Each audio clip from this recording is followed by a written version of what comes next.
A maioria dos problemas respiratórios, eles vão primeiro comprometer o sono.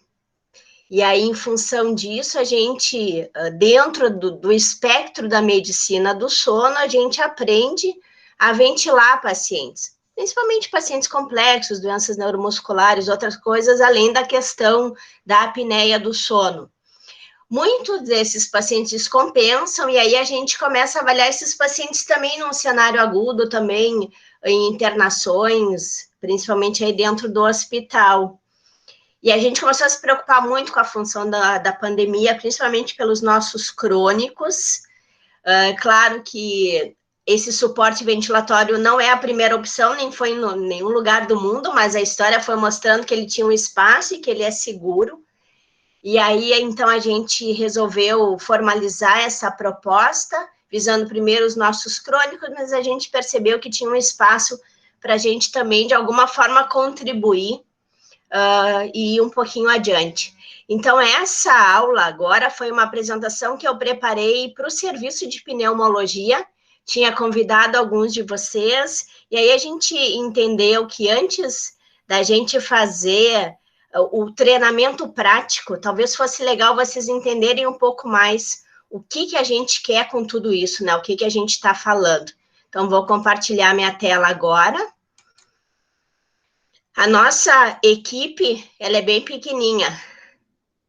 Sou eu, que sou a Simone, a Ângela John e a Bárbara, que é a nossa R3. Então, a gente está correndo bastante, mas eu falo por mim e depois as gurias também vão falar um pouco. Está me dando muito prazer, eu saio às vezes bem cansada do hospital, mas realmente é muito legal e a gente percebe que vocês todos têm uma batida diferente, um interesse diferente pelos pacientes. Eu acho que isso é uma coisa que a gente com certeza percebe e isso faz muito bem, com certeza vai fazer muito bem para todos nós. Então, vamos lá, o nosso vírus, ele usa duas proteínas, né, dois receptores para entrar nas nossas células, um deles é a ECA2, e a via aérea, ela é muito rica nesse tipo de receptor. E, de fato, a manifestação respiratória, ela vai ser muito prevalente, se estima que mais ou menos 75% dos pacientes, deixa eu só, eles vão ter pneumonia, e mais ou menos 15% vão evoluir com um quadro, então, mais grave, vão evoluir com SARA. A gente sabe também que a massa dos pacientes vai ter uma evolução boa, em torno de 14%, então, por cento deles vão precisar de algum suporte ventilatório quando a gente olha a população geral, e que mais ou menos 5%, que é o que a literatura tem mostrado como um todo, vão evoluir para um quadro crítico.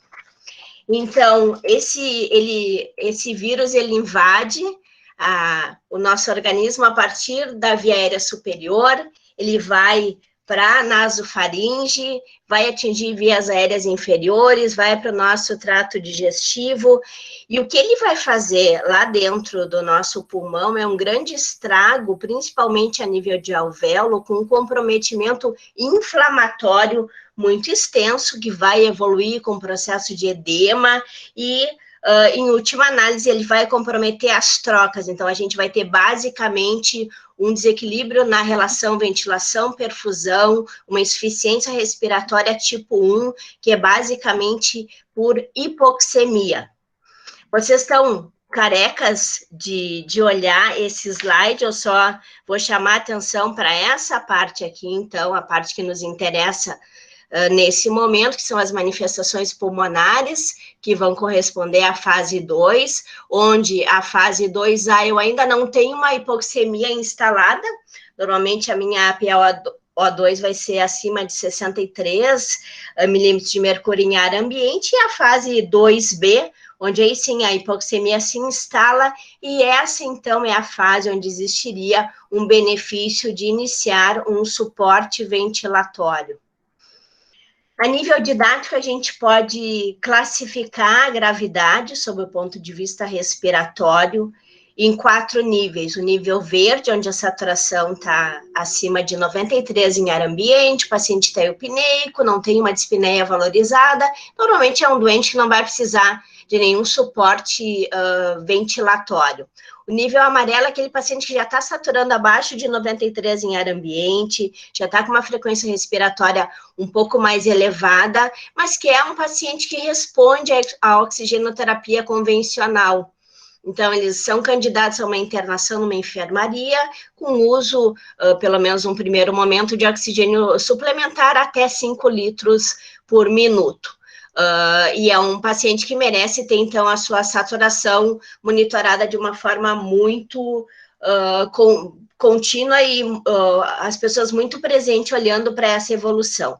Nível laranja é um paciente que também está saturando menos de 93, mas ele já está precisando, para saturar isso, de débitos de oxigênio mais elevados, já tem uma relação PO2-FO2 entre 200 e 300, está taquipneico, mas ainda não está com sinais de falência orgânica múltipla, um paciente ainda candidato ao manejo conservador, mas já com oxigenoterapia de alto fluxo por cânula nasal, ou CPAP, normalmente eles vão precisar, num primeiro momento, uma FO2 mais elevada, e em um cenário ideal, esse paciente estaria numa unidade de cuidado especial / intermediário. E o nível vermelho é um paciente que, então, está saturando abaixo de 93, já está otimizado com cânula de alto fluxo ou com CPAP, com uma FO2 até 60, mas a relação PA-FO2 dele está baixa e ele já tem um quadro muito claro de uma dificuldade respiratória, e esse seria, então, um doente que tem uma indicação de um manejo em UTI, muito provavelmente com suporte ventilatório invasivo. Não tem como a gente ir adiante sem a gente entender um pouco essa questão de como que as coisas evoluem sob o ponto de vista respiratório. Então, num primeiro momento, a gente tem toda aquela alteração alveolar, aquele processo inflamatório extenso, isso vai, então, comprometer as trocas gasosas. Num primeiro momento, o que o paciente vai fazer é um aumento do drive respiratório para tentar compensar essa alteração, e aqui vocês já devem ter ouvido falar, mas aqui a gente já pode colocar esses 2 fenótipos, né? O fenótipo L de baixo, de elastância baixa, e o fenótipo H de elastância alta. A elastância é o oposto da complacência. Então, seria um paciente onde ele vai ter para uma modificação de volume, uma pequena modificação de pressão intratorácica, intrapulmonar, diferente do paciente com fenótipo alto, que qualquer modificação de volume pulmonar, a modificação de pressão é muito alta. Em última análise, um pulmão com uma complacência normal e um pulmão com uma complacência muito reduzida. A evolução da gravidade do nosso paciente, ela vai ser determinada pela gravidade da infecção, pela resposta imune e por comorbidades que esse doente vai apresentar. Mas uma coisa importante que a gente já pode usar esse momento para falar um pouquinho é que esses pacientes, eles têm uma apresentação clínica diferente, eles não têm falta de ar, e vocês estão vendo isso todos os dias, né? Eles não têm falta de ar, basicamente, porque eles não têm uma complacência pulmonar alterada a priori, e há quem diga que eles nunca vão ter, mas isso é passível de discussão, e o outro motivo é porque eles não tendem a ser hipercápnicos, que as 2 coisas que vão dar a sensação de dispneia é a alteração de complacência e a hipercapnia. Então, são pacientes que podem ter uma evolução aparentemente benigna, e às vezes a gente ouve, poxa, eu fui no quarto, estava tomando café CO2, estava saturando 60%, e o paciente, de fato, não se dá conta disso, eles vão cansando de uma forma muito lenta, e às vezes, quando a gente vê, a gente perdeu o momento de atuar de uma forma um pouco mais conservadora com eles. Dentro do cenário de opção de suporte ventilatório, a gente vai ter, então, oxigenoterapia, a cânula nasal de alto fluxo, o CPAP, a ventilação não invasiva, a ventilação invasiva, que vai fugir totalmente do escopo dessa nossa apresentação, e a posição prona, que a gente tem visto que vocês têm adotado com bastante já frequência nesses pacientes e que já tem bastante evidência de resposta positiva. Mais de 75% dos pacientes vão só necessitar oxigenoterapia suplementar, e é isso que vocês veem na prática. Claro que a gente tem um viés, porque o nosso hospital tem pacientes mais complexos, mas de uma maneira geral, o paciente vai internar, ele vai precisar só disso, porque a alteração é só na relação ventilação-perfusão. E aí eu queria que vocês prestassem um pouquinho de atenção aqui nas formas que a gente tem de entregar esse oxigênio, da quantidade, em termos de porcentagem de O2 que a gente consegue ofertar, e o fluxo em litros.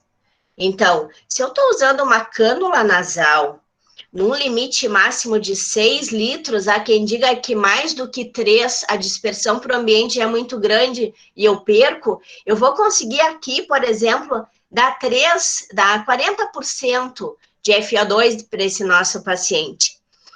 Catéter depende muito do fluxo inspiratório, e com máscaras, então, e aqui eu botei uma colinha das concentrações do Ventura. Esses dias, num dos rounds, a gente discutiu isso. Podemos sim usar máscara de Ventura em nossos pacientes, e a que mais se usa no hospital, no paciente que está precisando de mais oxigênio, é a máscara com reservatório, então máscara de Hudson, que a gente consegue então dar uma FO2 estimada de até 75%.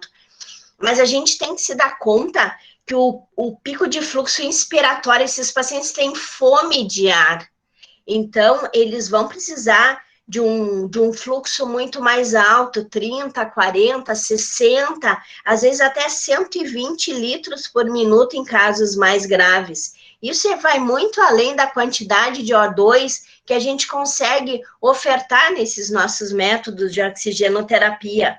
Então, num cenário otimizado, há quem diga que a gente não consegue dar mais do que 70% de O2. Essa seria a entrega máxima aí que a gente conseguiria nesses modelos. A gente vai dar uma passeada pela literatura. Aqui, as principais sociedades de pneumologia e de terapia intensiva que já enfrentaram essa pandemia, a gente vai ver que no cenário não invasivo, os principais métodos de suporte ventilatório, de novo, quando só oxigênio não foi suficiente, foi cânula nasal de alto fluxo, CPAP. Aqui o CPAP pelo Helmet, os italianos desenvolveram uma forma de entregar essa pressão positiva realmente num capacete, e mais raramente a ventilação não invasiva, principalmente na Alemanha, em casos bem individualizados. Eu vou voltar para esse nosso modelo, para a gente agora prestar atenção nesse detalhe aqui, que é a PSILI, Patient Self-Induced Lung Injury. Então, na medida que essa situação vai evoluindo e o paciente, então, vai mudando de fenótipo, vai ficando com comprometimento pulmonar mais importante, eu começo, então, além de aumentar a frequência respiratória, eu aumento meu esforço respiratório. E isso vai gerar uma modificação na pressão intratorácica. Isso vai levar a dano pulmonar por forças de cisalhamento, esse movimento do pulmão, e também pelo aumento da pressão pleural. Então, isso é uma coisa importante, porque a gente não pode passar a gente não pode deixar o paciente idealmente chegar nessa parte aqui da evolução. A gente tem que estar sempre tomando medidas para manter o paciente nessa etapa da progressão da doença e sempre minimizando os danos. E aí que entra, então, esse racional para o nosso suporte ventilatório. O que a gente quer com isso? Reduzir a carga de trabalho dos músculos respiratórios, quero melhorar esse desequilíbrio ventilação-perfusão, quero reduzir o dano pulmonar, o PSIL, decorrente dessas oscilações da pressão intratorácica, quero, obviamente, melhorar a oxigenação, quero prevenir a falência respiratória, mas não posso, de maneira alguma, utilizar os métodos não invasivos para retardar a ventilação invasiva ou para prejudicar a evolução do meu paciente. Então, eu tenho que ter um limite a partir da onde eu tenho que saber que eu posso mais atrapalhar do que ajudar o meu paciente.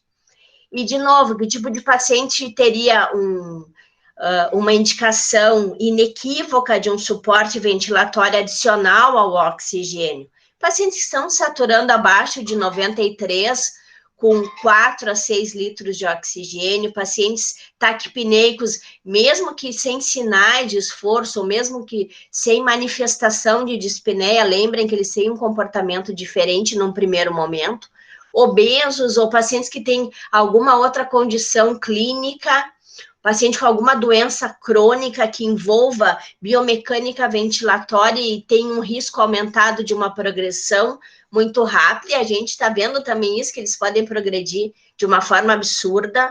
E outra indicação são aqueles pacientes que já estão em uso de suporte ventilatório no domicílio.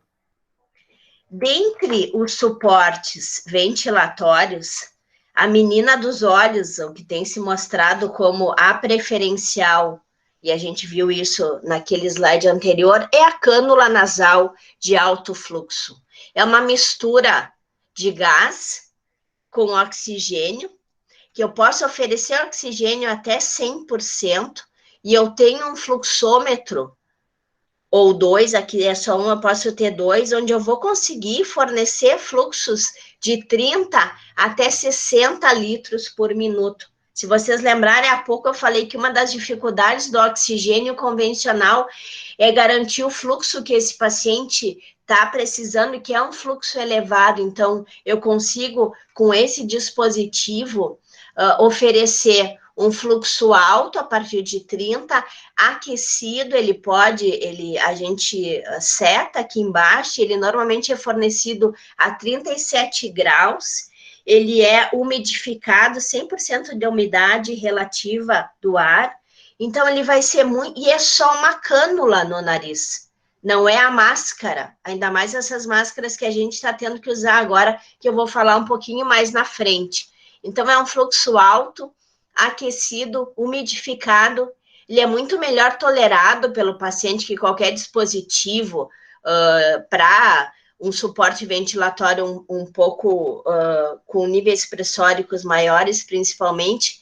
É um método mais eficiente para esse tipo de insuficiência respiratória tipo 1, do que os outros suportes não invasivos, e a grande vantagem é que esse fluxo alto gera uma pressão positiva nessa via aérea, que, claro, vai ser variável de acordo com o esforço desse paciente, o esforço respiratório e a complacência torácica, mas esse fluxo contínuo reduz o espaço morto das vias aéreas, o André me perguntou sobre isso hoje no corredor, melhora a biomecânica ventilatória, reduz o esforço dos músculos e dá um EPAP baixo, mas esse EPAP já ajuda a expansão desse pulmão que está fazendo microatelectasias, que está evoluindo para um pulmão que vai ficar mais duro de ventilar, que o paciente vai gastar cada vez mais energia para chegar onde a gente quer. Eu já testei esse dispositivo em mim, eu realmente tive uma impressão bem gostosa, é confortável de usar.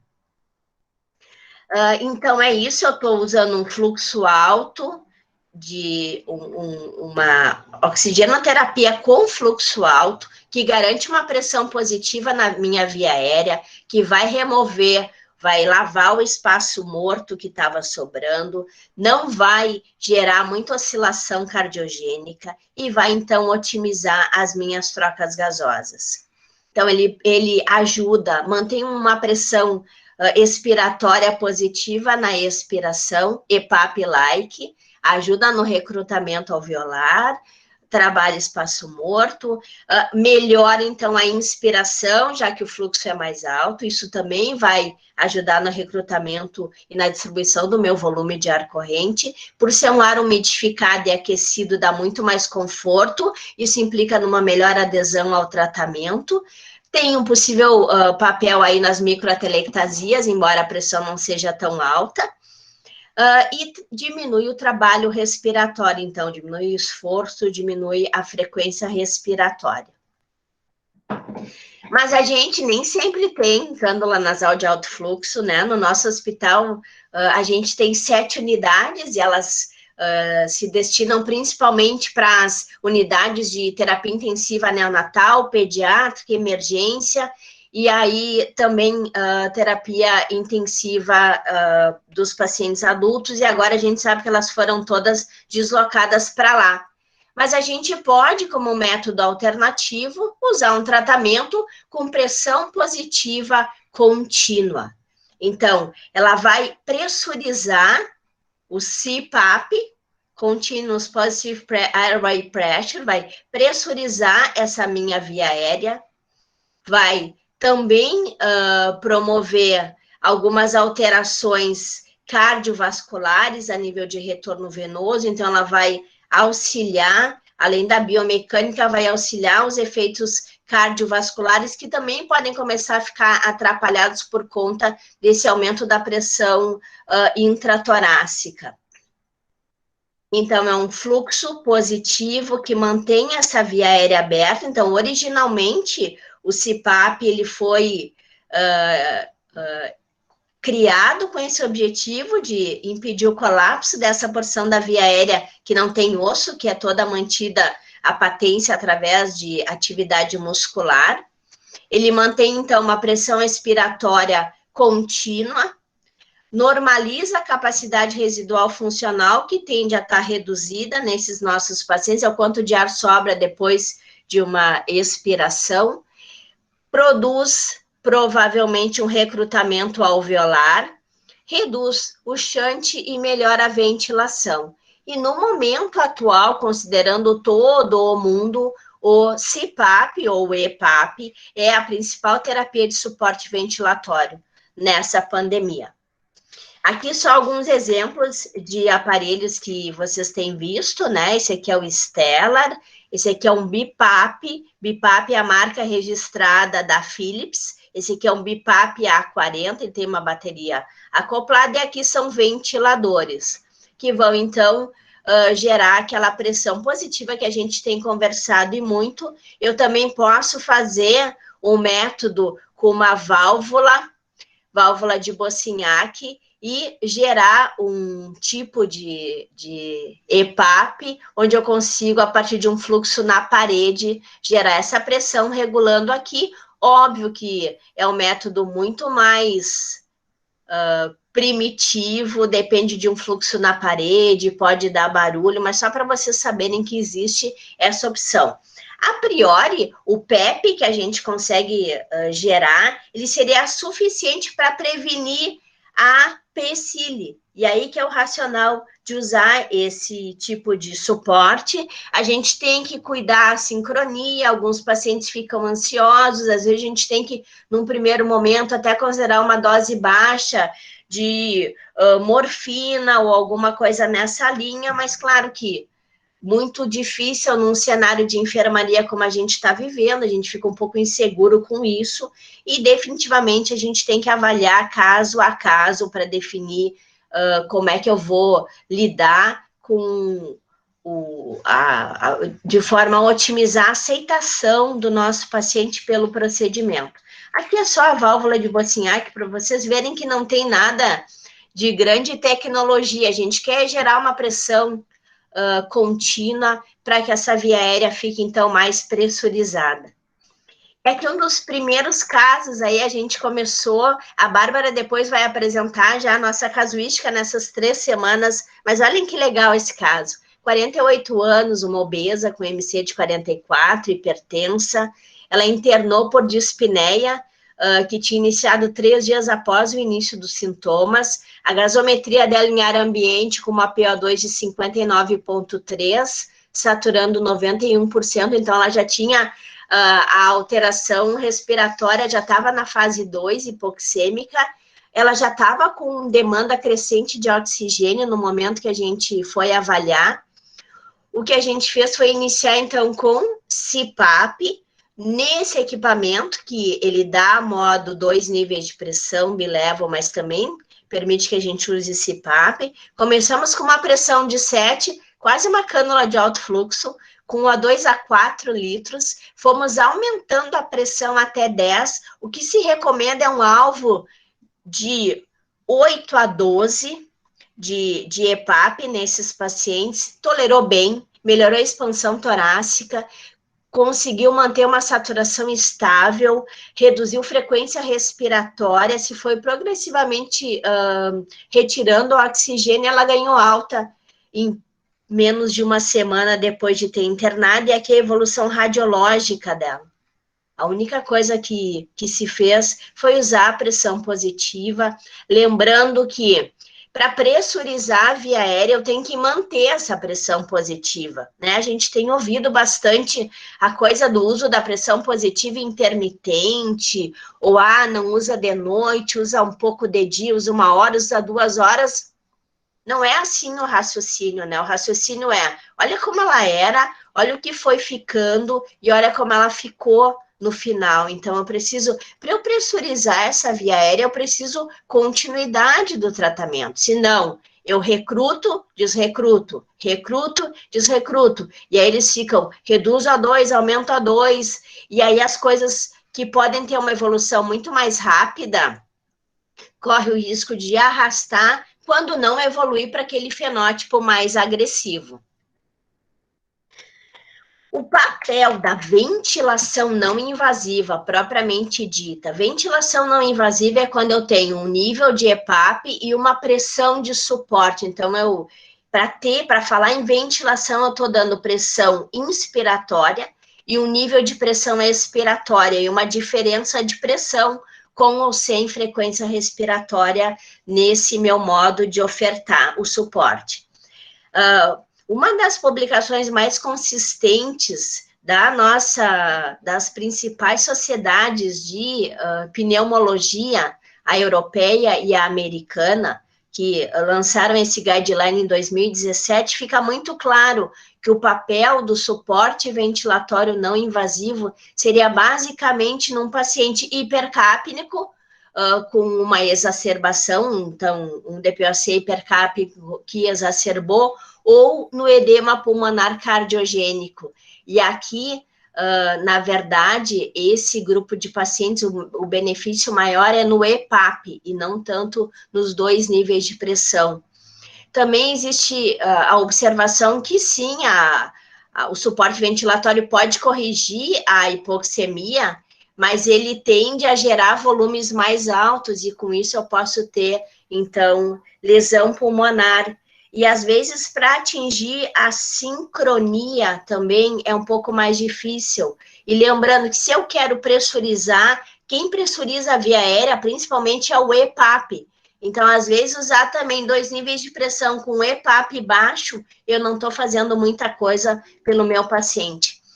E, acima de tudo, a gente não deve retardar o manejo invasivo desses nossos pacientes. Uma outra coisa, quando a gente fala, então, ventilação não invasiva, vocês sabem, mas foi para UTI, ficou bem não invasiva. Ele está usando um ventilador híbrido, que faz também o modo não invasivo, então, outras turbinas, outros recursos, o paciente está num ambiente controlado, eu posso sedar, então, o cenário é bem diferente. E realmente a gente não tem como oferecer esse tipo de suporte numa enfermaria onde, como o Renato falava, hoje o paciente está lá dentro, às vezes sozinho. Esse aqui é um paciente que tem que ser, o tempo inteiro tem que ter alguém com ele. Vamos agora evoluir um pouco nas definições dos tipos de aparelho, que eu acho que isso é uma coisa importante, que tem repercussão na nossa prática, e tem até repercussão legal na nossa prática médica, e a gente tem que ter isso bem presente. Existem regulamentações internacionais, que é uma organização francesa de e padronização. Para nós aqui equivale à nossa Anvisa, se a gente quiser comparar, e tem 3 documentos desde 2004 e o último agora em 2018, que versam exatamente sobre essas questões aqui. Então, basicamente a gente estratifica por nível de dependência do paciente ao suporte ventilatório. Baixa dependência é aquele paciente que precisa 8, 10 horas, ele basicamente precisa durante o sono. O suporte ventilatório de um paciente que tem uma moderada dependência, ele vai de 8 a 16 horas. E sempre que um paciente precisa de suporte por mais de 16 horas, ele é considerado alta dependência. E aqui, então, a gente tem os equipamentos de suporte à vida. Aqui, então, teriam os equipamentos que a gente chama os equipamentos de sono. Aqui seriam os equipamentos de nível intermediário e aqui os equipamentos de suporte à vida, o Fusquinha e a Ferrari.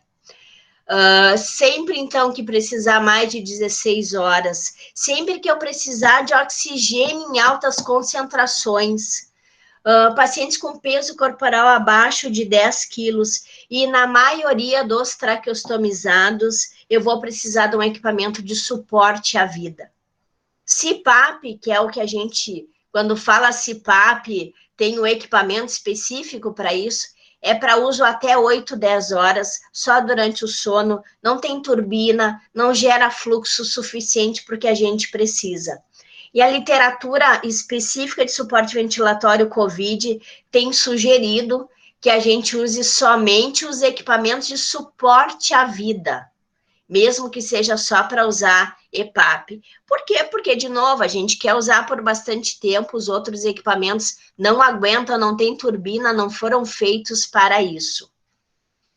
Aqui, então, os nossos representantes, né, o CPAP, só o nível de pressão, o B-Level para uso no sono também, 2 níveis de pressão, mas com tempo limitado de duração, da capacidade de se manter ligado, os B-Level de nível intermediário, que é para uso até 16 horas por dia. Aqui a gente tem o nosso principal representante no hospital, que vocês estão ficando bem familiarizados com ele, e os equipamentos de suporte à vida. Tem mais um que entrou agora no nosso mercado brasileiro, que é um equipamento alemão. Para garantir oxigênio FO2 de 100%, somente os que têm asterisco. Então, a gente vai ter, já tem na UTI e talvez tenha em algum momento nas enfermarias o V60. Aí sim a gente vai poder dar uma FO2 de 100%. Os outros que a gente tem não tem essa capacidade, de novo, porque não foram feitos para isso. E aí, o que se fez, né? Normalmente, quando o paciente usa a pressão positiva, um suporte ventilatório, ele vai usar uma máscara nasal, que é a preferencial, que é a mais confortável e que é a mais fisiológica, porque ela vai gerar uma pressão atrás do meu nariz, vai manter, então, o rinofaringe e vai descer, mantendo toda a via aérea aberta. Quando eu boto a boca junto, eu já tenho uma redução da minha eficiência de pressão, porque eu vou diluir um pouco essa pressão. E uma outra coisa importante é que a máscara oronasal empurra a língua para trás, e isso pode causar, então, uma obstrução paradoxal. O que foi preciso fazer em momentos de pandemia para garantir esse recurso? Usar uma máscara não ventilada. A gente trabalha com máscaras com um método chamado fuga intencional. Tem arzinho escapando em algum orifício aqui ou aqui nessa porção da conexão, para que o paciente não reinale o seu CO2 e as máquinas compensam esse tipo de fuga. Nesse momento, a gente trabalha com máscara não ventilada, não escapa nada de ar, bota o dito cotovelo azul, conecta um filtro, que é um filtro que retém a umidade do paciente, porque a gente não pode usar umidificação pelo risco de disseminação do vírus, então a gente conecta um filtro que retém umidade, mas que é filtro, conecta a válvula exalatória depois do filtro, bota a traqueia e bota um filtro viral e bactericida junto do aparelho para proteger o nosso aparelho. É isso que eu queria dizer. Eu acho que é uma área que eu sou suspeita porque eu gosto demais, mas se a gente for usar um modelo para todo mundo, a gente vai errar também. Então, assim, alguns vão precisar de oxigênio, infelizmente a maioria. Alguns vão ficar muito bem com cânula de alto fluxo. Alguns vai falhar o alto fluxo, eles vão poder responder ao CPAP numa janela de pressão que depende. Lá nos pacientes do grupo do Renato, os idosos, por terem uma via aérea mais complacente, a gente tende a ficar bem com um EPAP menor. Pacientes maiores, mais jovens, homens, às vezes precisam de um EPAP maior ainda, né? EPAP mais baixo no idoso, EPAP maior num paciente com uma idade mais avançada, ou mais, mais pesado, num homem normalmente. Tem pacientes que têm uma doença prévia, por exemplo, agora a gente está com uma paciente com fibrose cística, ele vai precisar de uma outra abordagem. Um paciente com doença neuromuscular, a gente vai sim ventilar, usar a ventilação não invasiva. Se ele já usava, adequando o que ele usava porque ele está precisando agora. Se ele não usava, a gente vai correr e vai adaptar. Mas lembrando que tem um monte de desafio aí. E eu acho que a gente só vence entendendo o porquê que a gente está fazendo isso e trabalhando junto. Era isso que eu queria falar para vocês. Agora, a Bárbara, que é a nossa R3, vai apresentar alguns casos. Depois, acho que a Ângela pode fazer um fechamento para nós, e aí a gente vai abrir para a gente conversar um pouquinho.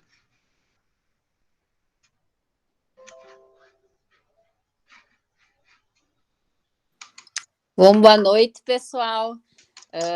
Meu nome é Bárbara, sou R3 da Medicina do Sono.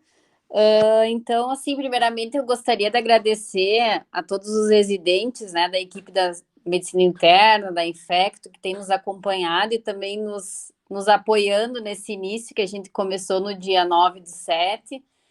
Está sendo muito interessante para a gente também poder compartilhar esse conhecimento e também aprender muito nesse contexto da pandemia, que tudo é muito novo. Então, está sendo muito gratificante para nós também. Eu trouxe alguns casos para nós comentar com vocês. Não sei se vocês estão vendo a minha tela direitinho.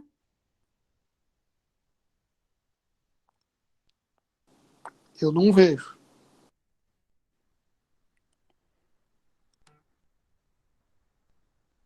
Tem uma tela que está a apresentação e na outra tela fica a parte da voz. Não sei se está... Bárbara ainda não apareceu. Ué, aqui para mim está aparecendo. Deixa eu ver aqui. Nada? Não ainda. Eu vou interromper e pedir para fazer de novo, então, aqui, só um pouquinho.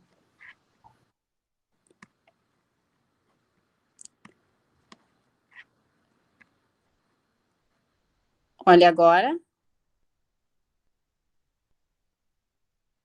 Acho que agora vai rodar. Vai rodar? Tá bem. Acho que agora deu. Deu, Bárbara. Deu. Tá bem, então.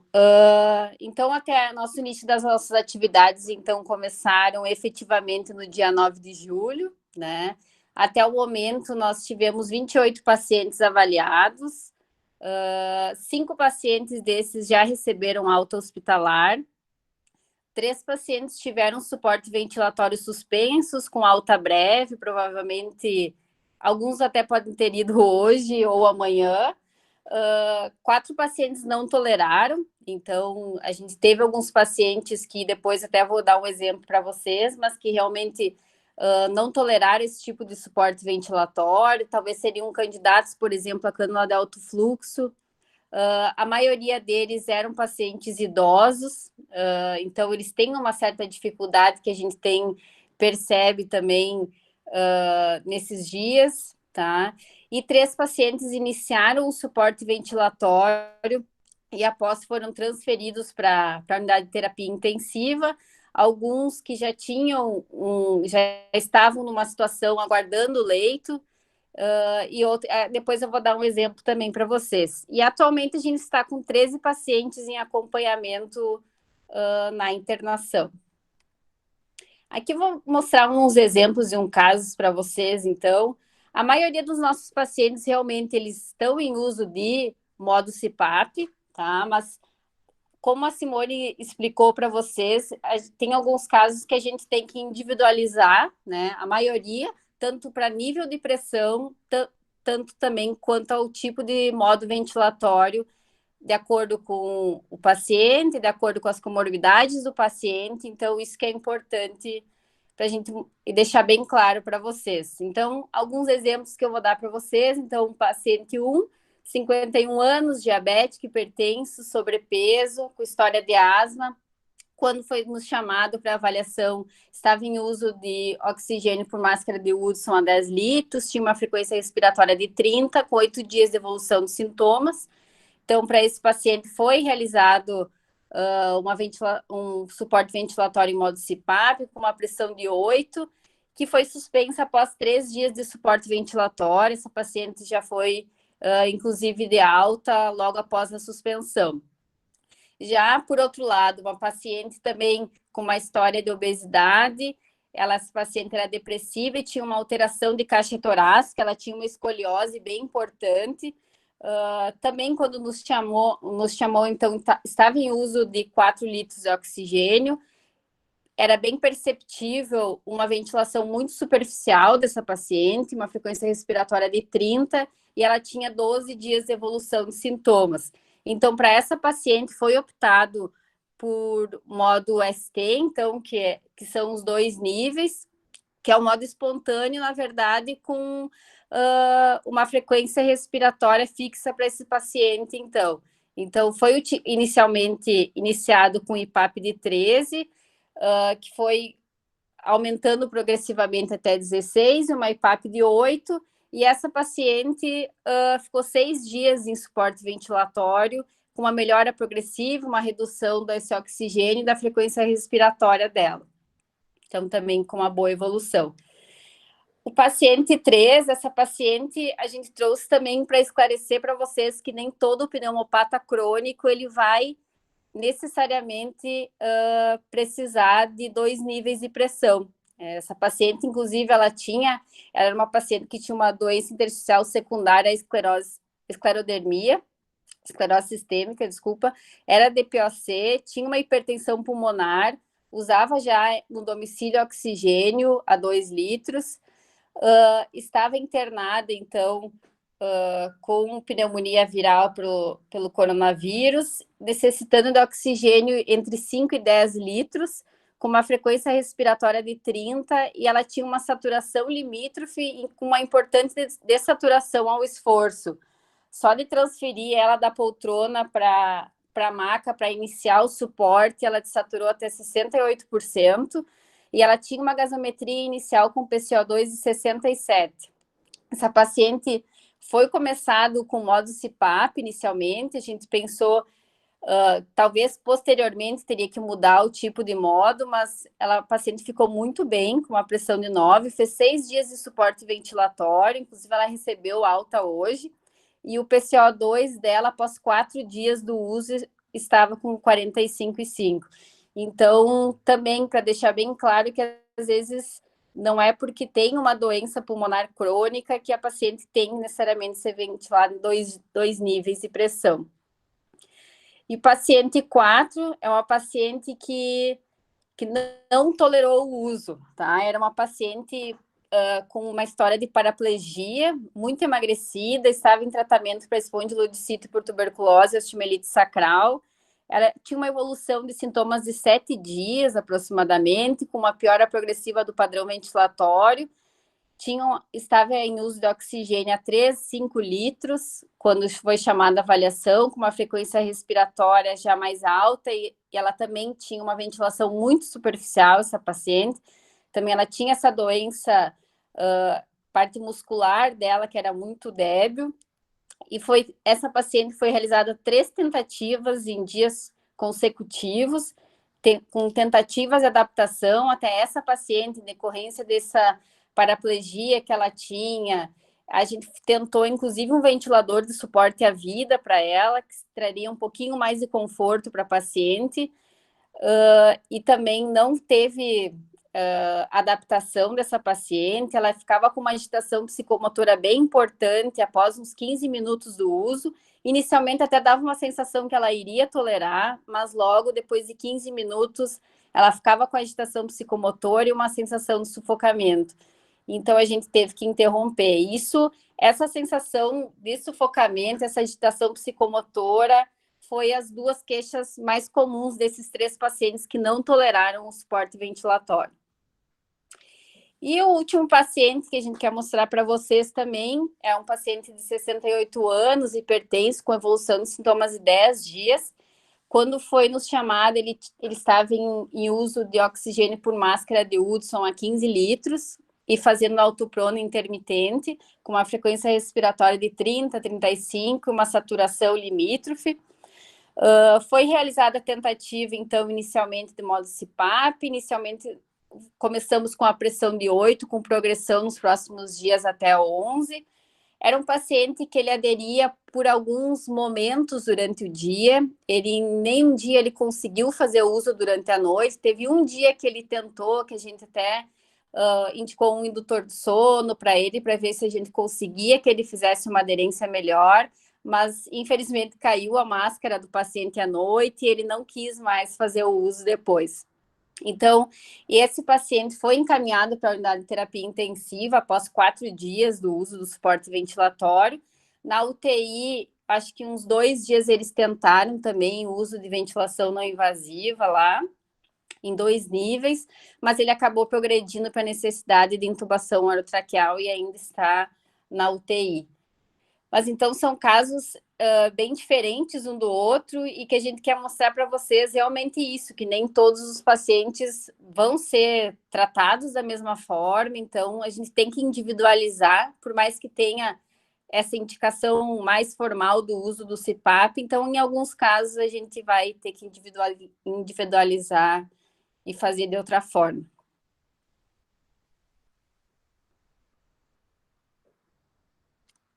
Acho que era isso dos casos. Isso, obrigada, Bárbara. Rapidamente, então, pessoal, só para a gente fazer um fechamento aí do nosso encontro, primeiro agradecer essa enorme audiência, né, e a atenção de todos vocês, e a ideia era essa, realmente, era de trazer à luz esse entendimento da fisiopatologia, o racional de como e por que, né, as propostas aí de suporte ventilatório, especialmente relembrar essa questão da lesão pulmonar autoinduzida, que a Simone também falou, e por que usar o suporte ventilatório, que na maioria dos casos não vai ser a dita VNI, né, e sim o nosso simples modo CPAP, claro, numa máquina mais robusta que permita, como a Simone bem lembrou, né, um equipamento mais robusto, que permita funcionar por mais tempo. Nesse período todo aí que a gente tem, nessas 3 semanas que a gente tem acompanhado esses casos especificamente, o que a gente tem visto? Que 3 variáveis parecem ser fundamentais, assim, serem importantes para um maior sucesso, ou maior probabilidade de sucesso no uso do suporte ventilatório não invasivo. Um deles é a precocidade, né? Então, vocês viram, muitas vezes o paciente não tem dispneia, mas a gente já está vendo uma FO2 crescente, a despeito disso, uma redução da saturação, aumento da frequência respiratória, então esse já é o momento de intervir, mesmo que o paciente diga que se sinta bem, se sinta confortável. Acho que essa é uma mensagem importante. O segundo aspecto é essa regularidade de uso, então essa não interrupção, né, essa não intermitência, e sim essa pressurização mantida da via aérea. Isso vai ser fundamental, especialmente no período do sono noturno, em que a ventilação se torna tão vulnerável, né. E, por último, esses parâmetros, a Bárbara bem ilustrou com essa diversidade de casos, esses parâmetros adequados e individualizados para cada caso, né. A ideia é essa, já é uma ideia antiga de capacitação, né, de toda a equipe médica. Eu vejo na formação médica que o suporte ventilatório não invasivo, como a gente diz, por muito tempo foi um patinho feio, assim, ficava um pouco em segundo plano, né, a gente é muito bem, sabe manejar muito bem catéter, óculos nasal, Venturi, Hudson, é treinado para intubação, pelo menos para os parâmetros básicos da ventilação mecânica invasiva, e a não invasiva ficou meio numa lacuna, assim, né? Essas novas tecnologias que, na verdade, não são tão novas assim, datam da década de 80, quando um médico australiano, Dr. Sullivan, criou o CPAP, né? Então, acho que a gente precisa se apropriar dessa tecnologia, dessa nova modalidade, ficar confortável, realmente treinado e capacitado para exercê-la. E na sequência, então, a gente vai organizar com os preceptores esse treinamento individualizado, para que a gente possa discutir um pouco mais os casos, aprofundar, colocar a mão na massa realmente, né, para poder ficar todo mundo plenamente, assim, tranquilo e seguro do que está fazendo. Acho que era isso.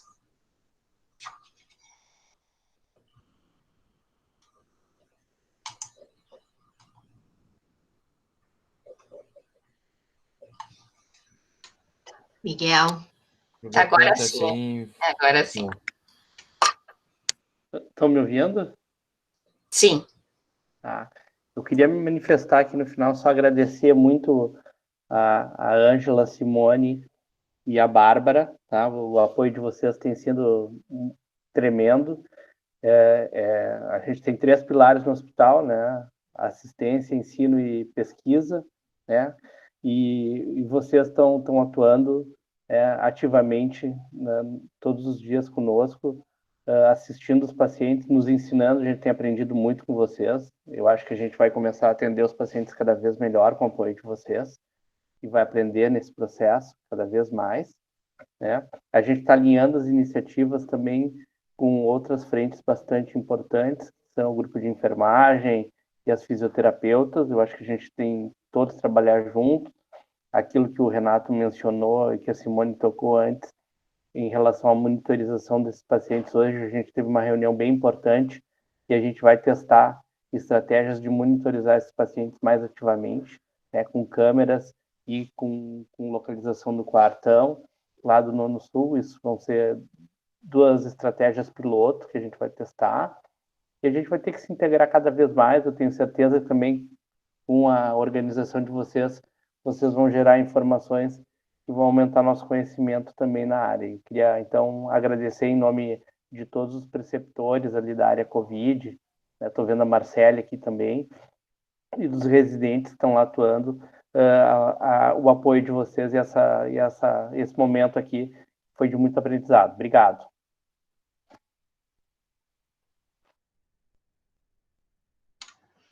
A gente que agradece o espaço, a confiança e a presença aí nessa atividade. Eu espero que tenha ajudado. E claro que isso é só o começo, vai ter a parte prática. Aí hoje alguém já perguntou também do que é não invasiva. Se vocês tiverem interesse, a gente tem aula. Eu tenho uma aula gravada que eu dei para residente de pneumologia num curso nacional. Eu posso ver se a sociedade libera para eu compartilhar com vocês. A gente pode fazer uma aula assim também. Eu adoro isso. E acho que a gente sempre aprende dividindo o conhecimento, né? E eu acho que agora a gente também tem que estruturar um projeto aí para nossa experiência, né? Não tem tanta coisa publicada, acho que a gente está fazendo um trabalho bem bacana. E aí todo mundo junto para a gente poder relatar isso. Então tá. Amanhã a gente se vê. Muito obrigado, gurias. Obrigado mesmo, tá?